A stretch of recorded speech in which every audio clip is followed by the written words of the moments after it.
mengisahkan. Saya bertemu dengan para misionaris melalui salah seorang teman saya. Pada awalnya itu agak sedikit sulit karena beberapa ajaran dalam gereja ini itu sangat berbeda dengan apa yang pernah saya pelajari sebelumnya. Saya telah membaca kitab Mormon untuk diri saya sendiri dan saya telah menemukan kesaksian bagi diri saya sendiri. Selama saya melayani misi, banyak yang bilang, banyak yang beranggapan bahwa kitab Mormon itu sesat atau nggak benar. Saya pikir mereka belum pernah membaca kitab Mormon. Jadi kalau orang membaca kitab Mormon dengan serius, dengan sungguh-sungguh dalam artian mereka ingin tahu apakah kitab Mormon ini memang berbicara mengenai Yesus Kristus, mereka akan tahu bahwa itu akan menguatkan iman mereka.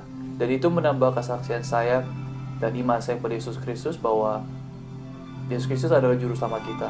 Dan ketika kita mau membaca kitab Mormon dengan sungguh-sungguh, kita akan menemukan kesaksian yang kuat bahwa kitab Mormon itu adalah firman Allah. Salah satunya mengenai gereja Yesus Kristus dari orang-orang suci zaman akhir, di mana ada satu keistimewaan di mana gereja Yesus Kristus dari orang-orang suci zaman akhir percaya bahwa ada seorang nabi yang hidup pada zaman ini.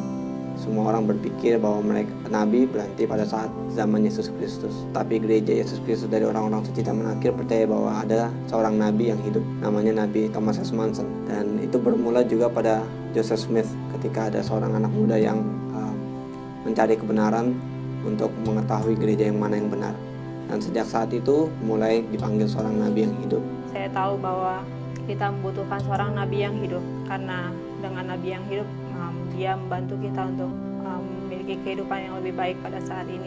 Jadi saya benar-benar bersyukur bahwa saya dilahirkan di dalam gereja Yesus Kristus dari orang zaman akhir, karena saya punya satu kesaksian lagi tentang Yesus Kristus. Saya punya temannya Alkitab.